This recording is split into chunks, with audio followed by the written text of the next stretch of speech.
Hey, welcome back to my channel. Hi, I am Shar and I'm your recap auntie. And we are here again with Beauty in Black. Excuse my face if I'm looking a little ashy, a little old. I'm just finished doing a 3-day show.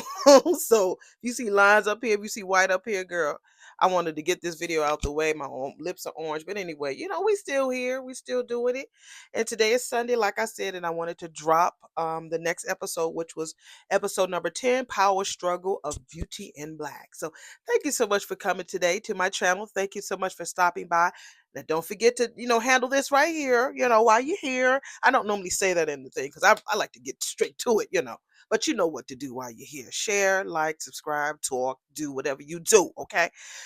So this particular episode, I'm going to go in order of how it was shown. Some scenes were longer. One thing about Tyler Perry stuff, I love his shows. Well, I don't know what I love this show, okay? I love this show. Um, I've never seen Medea in person. I would love to see one of the shows in person, but I've never seen it. My favorite Medea is Halloween. For some reason I love that one. But anyway, some of the scenes went a little long, but it was very intense, so I liked it. So let's start. We open with Horace and Olivia is sitting in Horace's house. Everybody waiting there for Norman, right? So he tells her, "You can leave, get out of here." So she says, "I ain't going no damn where. He is my son too." So Horace calls Jules and asks him if he has any updates of where Norman is. Jules said he got somebody on it, and so I'm sorry. Moo review. This is my laptop. This is my Moo review. I be getting started, baby, and I just be getting on the roll. So y'all excuse me. So anyway, yeah, Moo review. Pretty orange Moo. So Horace tells him, "Well, whoever you have on the case, they ain't doing their damn job. I want you to get your ass out there and do whatever you can to find this nigga." So Jules like, "Yes, sir," and then he leaves. So Mallory catches up with Jules outside and asks him if he knows someone who he can say that did it or set somebody up. I don't know if she wanted to have him um I the way that they were talking, it was so like context clues. I thought that they was trying to find somebody who killed Charles. No, I think Mallory was telling him to find somebody to show who killed Horace's wife. I think that's what she did. She told him. No, well, I think she did. I think she wanted him to just blame somebody. I don't know. I don't know. It was kind of confusing to me. But anyway, so they have this little small talk. He said he'll see what he can do. And she said, he got it. So he goes to handle it himself, and Jules knows what he's doing. So one of Jules' cop buddies, well, I think it's the security guy that's fucking with Mallory. She calls him. He calls Jules and tells him, "Man, you need to come to the hotel because I think we found Body's body at the motel." So next we see Kimmie and Angel in the car. She's still trying to find her little sis. She wants to go to the house, but Angel was like, "No, hell no, we ain't going to no house." So she wants to call Jules. He said, "We sure ain't doing that shit." So he tells her that they don't have no power. He says, and she says that you don't have no power. And so he tells her, "Look, calm the fuck down. Calm down." She says, "I don't care. I left her once and I don't want to do it again." I was like, "Girl, oh, that baby gonna be all right. You just need to find out where she is." So he keeps telling her, like, "Look, you need to lay low. You just killed somebody, two people. You need to lay low." So she tells him, "I'm going to say this one more time. If you are with me, then drive. If not, then stop the car and get the fuck out." He's like, "Okay." So he keeps driving. So Jules arrives at the motel and they tell him that the body that they found was Body. They gave her legal name and it was Body. He was like, "Damn." He said, "They got any witnesses who saw the entire thing?" He said, "Yeah, they got somebody over there." So Jules asked the cops if they know if anyone else saw it, and they said no. So he said, "Let's keep it that way because I want to see the witness." So he brings the guy over there, little locks, calls himself Debo. And Jules is like, "Did your mammy name you that? Is that your government name?" Like, look. He was like, "Look, just tell me what happened." He said, "I thought you all had some walkie-talkies around here. You don't know what the fuck happened around here? I already told the cops everything." Jules is like, "Look, just tell me." So Debo was like, "Are y'all the FBI or something?" Jules is like, "Something like that, something like that." So he tells him everything about what happened. He did the bow, bow, boom, boom, boom. You know how you when you see those news reports when you see the brother on the street giving his account of what happened. But anyway, she went bow, and she went boom, boom. She's like, We give all the sound effects. We are so animated and I love it. So he gave him all of the accounts of what he could remember. So so Jules tells him, Jules asked him if he knew who did it. He tells him he knew it was Kimmie. Then he says something about, you know her? He says something about twos and few tens and some jive talk. I don't know what he's talking about. He said, but she's nice. So Jules tells him to come with him, make some money, and you can even get high. The guy was like, "No, I'm not doing nothing strange for a piece of change." And Jules tells him, "Well, never mind, nigga. You don't want to get high, no money." Debo was like, "Nah, cap. Like, lies, lies, lie, lie, lie, lie. Hold on." And he was like, "What you got?" Jules tells him, "I'm going to get you so high, it's going to be great." So he tells Debo to go and run and get his bag. And he runs and goes and tells the security guy, take him there and go get him as high as you can, okay? And the security guy's like, "Are you sure to do that?" Jules is like, "Are you questioning my authority, nigga? I said what I said. Don't question me. Do what I said." So he tells him that he's going back to the house and he tells him to find Kimmie and Delinda. We already know what happened to Delinda. We know where she is. She in hell. Child. So back at the house, everyone is waiting, still waiting on Norman, and Olivia keeps telling Horace that he's not going to be found. Horace tells her, okay. Mallory tells them that Jules hasn't heard anything, but he will check out all the spots, and Horace is like, okay. Olivia's like, "Will you stop fucking saying okay? I will handle this like I did everything in our marriage." And Horace is like, "Why don't you just get the fuck out?" She tells him, don't talk to me like that. He says, "If you would just damn leave, then you wouldn't have to hear me talking like that." So Olivia's like, "I want to find Norman." And Horace is like, "Well, you're not going to find him. Sitting your ass here." So he tells her to leave. Olivia's like, "Will you just shut up? My child is dead. And you don't give a damn, but I do. Now just shut the fuck up." Say, "Debbi, you better act."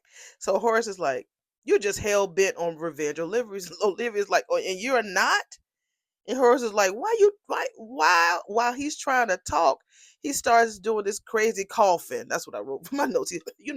Horace has this cough. He has an incurable disease. And so I think the only person who knows about it is Kimmie. So Olivia was looking at him like he crazy, like something wrong with him. And Mallory asked him, is he okay? He said he's fine. So Mallory asked him, "Do you want me to go get you something?" So Olivia's like, "If he wanted something, bitch, he has a butler. You don't need to get his ass nothing." So Olivia tells Mallory that I told you that this family will make you a slave or a demon. You better choose wisely. So Mallory tells her that, "I know that you're upset, but this isn't helping." Oh, Olivia, tight lips, she says, "I don't need you to tell me what isn't helping, bitch." I be adding little colorful stuff on it. So Horace is like, "You ain't seen this side of her, have you, Mallory?" Olivia's like, "Just shut up." That girl just want everybody to be quiet. So Mallory is looking like, "I know we are all grieving." And Olivia points behind Mallory and said, nah, he's not grieving. She talking about Roy.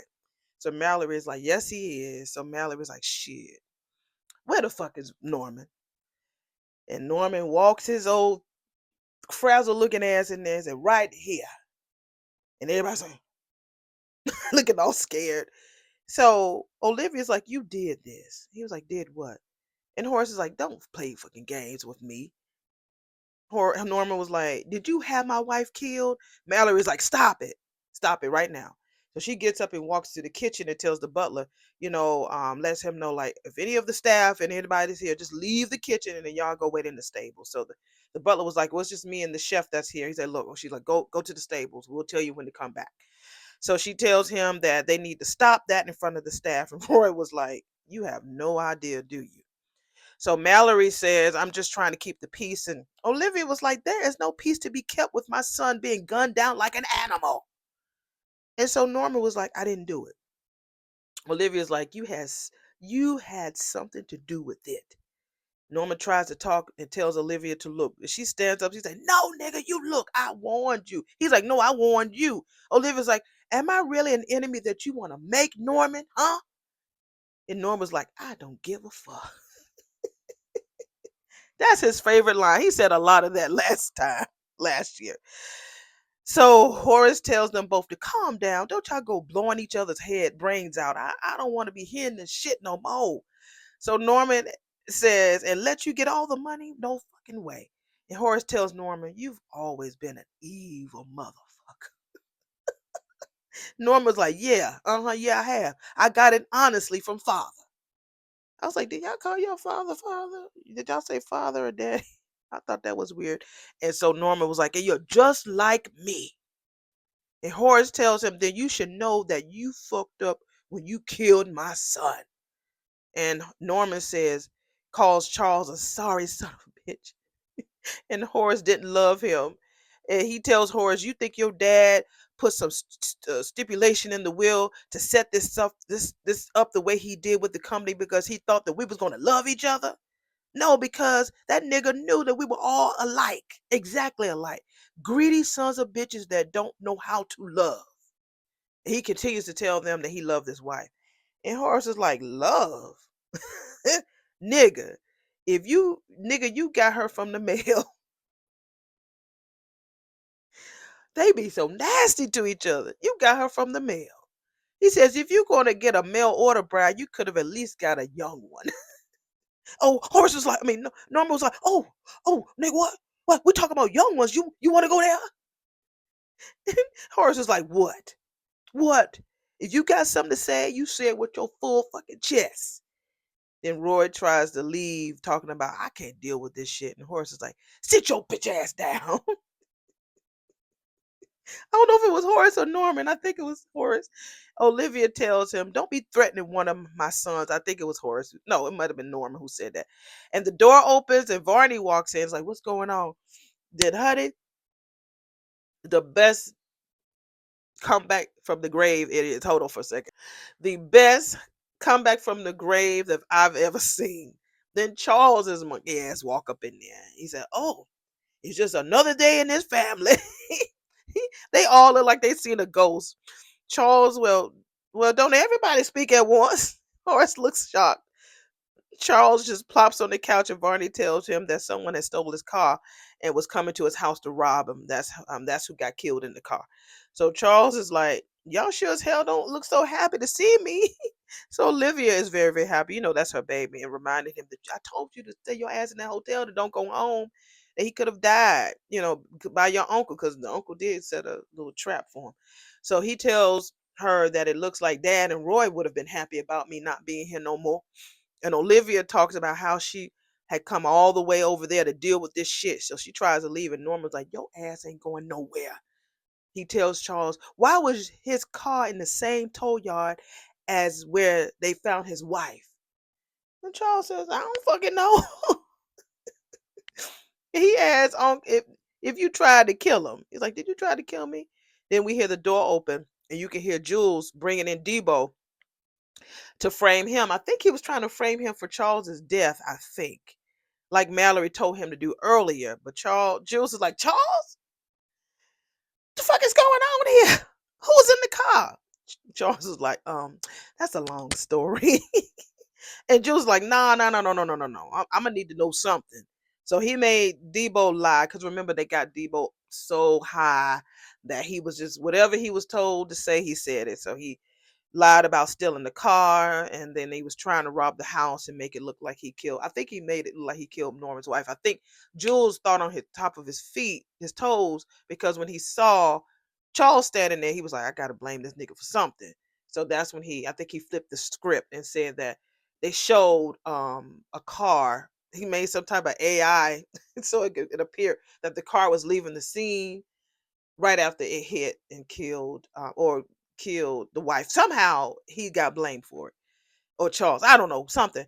So Jules is about to take Debo out, and then Norman needs to know him.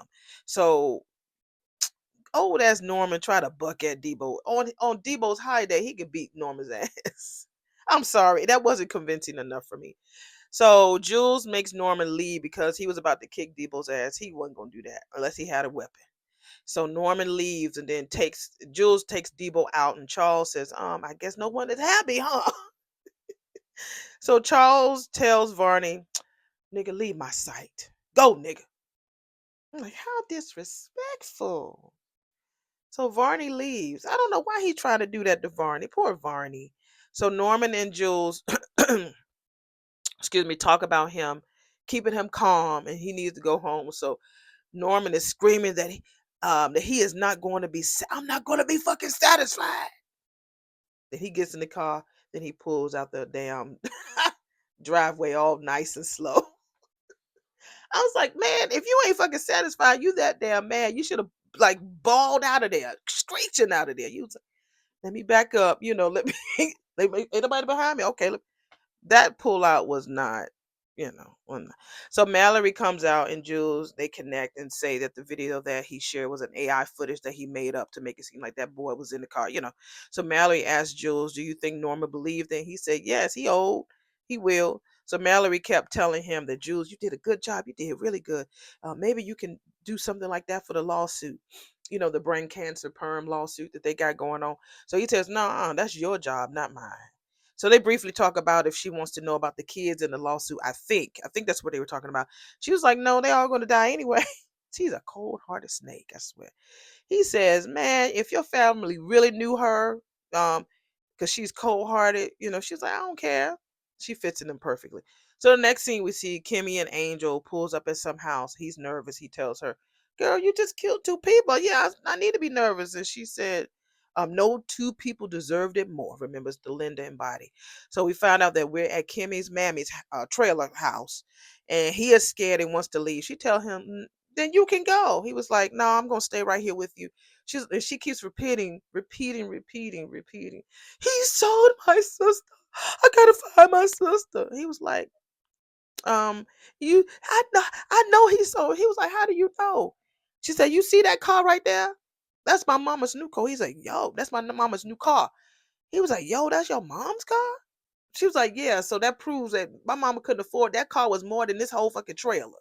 So I know she sold. She got some money for my sister. So they goes in and Mama is in the kitchen talking, and so Angel talks to Rain about her being in the house while Kimmie is in there. So Kimmie talks to Mom and Frank. Frank is the one who was molesting both of the girls, and that's why Kimmie originally left. All of them look the same age to me. I don't know. I don't know if he was trying to let the mom look like she was a young mom when she got pregnant. I don't know. But Kimmie, the mom, Frank, everybody looked the same age to me. To me, they all look the same age. So Frank tells that she kept saying, who bought that car? Mom, I know you got it. Frank was like, I bought that shit. So Kimmie says, you don't have shit. So Frank was like, it's more than you have, shaking your ass and lying, talking about you some nurse. You too dumb to be a nurse. That heifer, like she did when she did Delinda, did the Wonder Woman spin and reached behind the stove and knocked the fuck out of Frank with the cast iron pan. And then they get to tussling and fussing and fighting and stuff. So Angel comes in with this rifle and Kimmie is telling him, shoot him, kill him, Angel, kill that motherfucker, kill him. Angel's like, just tell her to leave. Come on, come on. He don't have it in him. He's a good guy. So Kimmie tells him to shoot him, off him. So she tells Frank that I will get you if it's the last thing I do. So why does Kimmie and her mom, like I said, why do they look like the same age? So Varney and Horace do some small talk and they're waiting on Judge Harold, the nervous man from last episode that told Norman that your brother called me and I want to know why. And Norman was like, nigga, just go. If he asks to talk to you, just go. You don't know why? I don't know. You sure? Click. That you remember that happened. So Harold finally shows up. His scared ass. He nervous and twitching in the seat. He was surprised that Horace reached out to him, and Horace asked him. He was like, when was the last time you got in touch with my brother Norman? When was the last time you saw him? He lies like, man, it's been a while. He's like, well, my son died last night. And Harold's like, oh man, I'm sorry to hear that, man. I'm real sorry to hear that. So Horace asked him, you can't tell me what's been going on between you and Norman. It's like, no, it's been a while since I talked to bruh. So he said, get a smoke, man. Go on and have yourself. So he slides his box of cigarettes to Harold. Harold opens up the box and he sees his cigarettes, but he sees a damn red stick of dynamite in there. So, so Harold grabs the damn, cigar. And so Horace is like, you grabbed the wrong stick, motherfucker. Grab the red one. So he he grabs the red one. And we all know that that's unreal because again, the way that Horace was smoking that damn cigar, he lit it. If he lit up that damn cigarette in Harold's mouth, both of them would have blown and died. So that wasn't quite real to me, Tyler, but okay, it was all about dramatics.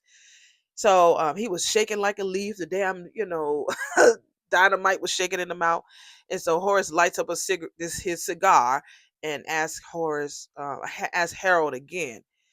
I'm gonna ask you if I can ask one more time. When was the last time you had chit chat with my bruh? So Harold was like, please, please, don't. I'll do anything for you, man. So he's like, okay, okay, okay. He talks about this launder money plan. Norman came to Horace first and told him that he wanted to do the money laundering and through the company, the perm company. And Horace is like, no, we're not doing that. So when Horace turned him down, Harold and Norman got together, and that's when Norman bought the strip club and a couple of car dealerships, and they wanted to wash the money through that, and so that's what he did. So Horace asked Harold, "Who's the money from?" And Harold was like, "I don't know." And he's like, "Well, how much was it for?" He said, "For a few million." He said, "My brother was that desperate that he did that just for a few $1 million." And Harold was like, I'm sorry, man, I'm sorry." So this magical knife, last week Olivia threw it in the damn painting. This time Horace takes it and stabs it on the hand, in the Harold's hand, and he says, "Oh, I don't know where that magical knife come from." So he tells Harold that you better be glad I chose this instead of that fucking dynamite. So we see the sexy ass security, the one that's been fucking around with Mallory, show up at Delinda's house. He finds her that her head's blown off. Jules calls him and tells him that Delinda is gone. Jules tells him to get all that shit cleaned up and you need to find Kimmie. So then we see Varney, because Varney came at the same time that Harold was expected to be there. Horace told Varney, "Let's meet me by the pool. Let's go and let's have something to eat, and I'll just talk to Harold when he shows up." So we see it's beautiful out there. So Varney is really, really admires how somebody with black wealth lives. He was like, "Man, this house is nice. You grew up here," and Horace was like, "Yeah, I grew up pretty good. My dad did what he could for the company." It's like, wow, it's really good to see black wealth. So Horace cuts him out like, "Look, bitch. You don't have to kiss a black man's ass, unless that's what you into." Varney didn't let on or nothing. So Horace like, let's get straight to the point. I hate my sons. They are ungrateful. They're spoiled. They lazy. I really especially hate Roy, because if he wasn't married to Mallory, he would be sucking peen for a fix or just doing it for fun. But he ain't say the word peen. You know what he said. So Varney is looking real, real uncomfortable about this conversation. But we know that Varney and Charles, you know, even Horace might not have done it, but he touched it. Horace. Anyway, he tells Varney that when he dies, he don't want his sons to have his shares. So he told Varney, I know that you looked through the will, but I need for you to look through it again because we need to find some shit. He's like, unless you have a wife, I think what's going to happen, either Horace is going to marry Rain or he's going to marry Kimmie. I feel like it's going to be Rain because he's done so much for Rain. And Varney mentions to him that you need somebody young. I think he's going to marry Rain. I really do. Because Rain is very, very grateful to him. Because he got her in a nice hospital. I think it's gonna be Rain. So he tells Varney that he don't want them niggas to have his portion if he dies. He told him find the loopholes and then talk about the lawsuit, the brain cancer lawsuit, and this lawyer, this female lawyer. Roy kind of likes her. I think that they had some type of chit chat last season, so she normally wins these kind of cases, like big money all the time. And it's important to him that he does all that it takes to make sure that he does a good job for him. That's what Varney tells Horace. And he's like, you know what? I wish you were my son because you're so damn smart.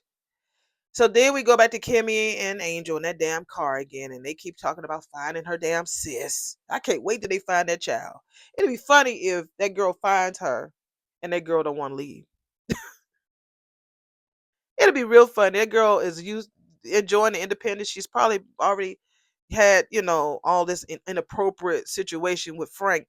It would be so interesting to me that if she finds this girl, that girl don't want to leave.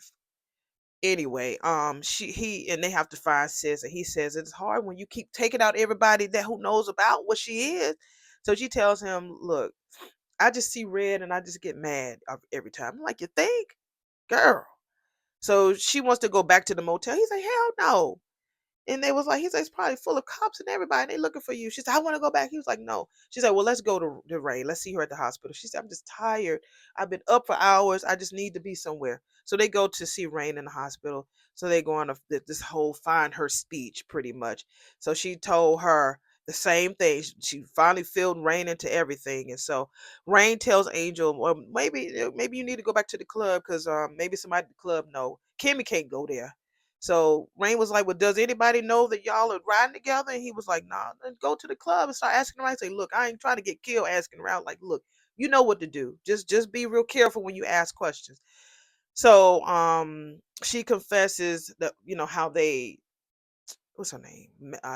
Kimmie confesses to Rain how they set Horace up. They robbed him. It went wrong at Horace's other house, the small house that he was using.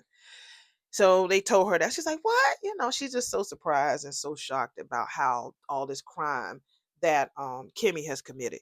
So we see Mallory and Roy at the office. Then they do some small talk about how his family don't give a fuck about him. And so, so he was like, and you don't either. She was like, not really. She says, he's like, so if I jump out this window right now, you wouldn't care. She's like, well, the windows don't open, but if you get a head start, bust through that bitch. No, I won't care. I was like, girl, you really mean? He was like, I got a question. He was like, who are you fucking? And she was like, my man. He was like, she's like, do you kiss and tell? He says, I don't kiss. She says, and I don't suck and tell. And he says, yeah, I don't suck and tell. And she says, no, I don't suck. He says, I can smell him on you. And she says, what did it smell like? He says, bullshit. And then she says, like a 12-inch piece of meat, but she didn't say piece of meat. She said a 12-inch, I ain't gonna say it. I know I be cussing, but I ain't gonna say that. I'll try not to. I haven't. So he said, okay, well, have a great day, honey. And she says, you're not gonna give me a kiss? And he was like, remember I told you I don't kiss my hoes. It's like, wow, y'all really don't like each other, huh? So the security is fine, security guard that be doing what he do to Mallory. Excuse me, runs into Roy in the hallway. He asks security guy, why are you protecting her? How much time are you spending with her? Yeah, Jules hired you. Okay, okay. Then went on to him. Yeah, nigga, it's you. He's like, what? You fucking my wife. He was like, what are you talking about? He said, either you are, or do you want to fuck her? He was like, no. And, and Roy was like, you're lying. And then the security guy flipped the script. He said, well, honestly, I'm incredibly attracted to you. I mean, it's those lips and those eyes. I tell you, look at me. Roy got mad and pushed him off him. He's like, don't ever talk to me like that again, nigga. And so he walks away, and this the security walks off and calls him a fucking clown. And the first thing that Roy does, he can't deal with stress too well. That baby, he cannot deal with stress. He says, "Fucking, he's a clown. He is a clown. He goes up there and just do all the lines he can handle. Yeah, that's it. Yeah, we good now. All that shit. I'm like, Roy, you got to be able to face reality, baby. Come on now, you can't be always high all the time." So he goes in the office and do what he does, and then Angel calls Kimmie. He's on his way to the club, and Kimmie's at the hospital asleep, and then talk, Rain is in the hospital, sleep, of course, and he tells her that he went by the hotel and the police all around there, just to go by there and see what's going on. And he said it ain't been on the news and ain't been on nothing. What's going on? She's like, them niggas are behind. It's the police working with that man. He was like, you think so? Like, yeah, it would have been on the TV and stuff. So while she's talking to him, the other line rings. She's, let me call you back later. The son is calling. So you remember when the very first season, she acts like daddy. She role plays with Roy a lot. So he called her, and so she calls him the son. So Roy calls Kimmie and says, to be at the hotel. She was like, okay, I will, Daddy. What do you want me to do? Just get there. I need for you to be there and be ready. Okay, Daddy. So she hangs up the phone, and Rain was like, who was that? She's like, the son. Tell me, what's his name, son? Yeah, that's the son. She said, girl, you can't go. She said, I'm going to go if I need to find my sister. I'm taking my ass over there to that hotel room. He going to tell me what my sister is. So, and that was the end of the episode. It was all right. I mean, it's all right. It was all right. I'm gonna finish this season, but it was all right. And I did hear that they got renewed for season 2, so I can't wait to see that. But I really do like the show. I won't say I love it. The first half last year, I did love it, but this episode was a little slow. Like I said, sometimes some of these shows have their ebbs and flows. The communication was good. The whole living room scene with the intense communication with them trying to figure out where Charles was, that went on a little long. Sometimes his scenes go on a little long to me. That's why, the other shows I really don't care for, but I really, really do like this one. To me, it's the top of the list. Under the haves and the have-nots. The have and the have-nots were bomb before that went off the air. So, and I'm happy that he did get a second season. So good for you, Tyler. If you have a chance to see this, I know you don't like criticism. I'm not criticizing it. I'm just being a black woman, just offering her opinion. That's it. If you need for me to come down there and cuss and be Debbie Morgan's sister, I'll put me on a gray wig and I will cuss too. All right. Anyway, this was episode number 10. What was it called? I forgot. Hold on. This was episode number 10 called Power Struggle. My auntie is tired, y'all. Like I said, I have gray eyebrows because my character has gray hair. So I try to make the eyebrows match. And all this makeup I have to wash off, these lips and stuff. So I needed to come on here and do this. I'm not looking the best, but hell, consistency is key. Remember, consistency is key. So thank you so much again for coming to my channel and enjoying this episode with me. We're going to have a good time. I just want to make sure my microphone was still on. Yeah, she's still lit. And we will be back next Sunday for another episode. Again, like I said, this is a slow walk. I'm not doing squeezing all this. Whew, you already know the other show that I'm doing, so I'm just gonna do this weekly on Sundays. So thank y'all so much for coming by. Hopefully you have a great and be safe out there. And y'all, please know it's going to get better. I promise you. Whatever you're going through, if you lost your job, if you're this whole, what we're going through right now with the administration, I promise you, we're gonna be all right. Okay? All right, love you. Bye.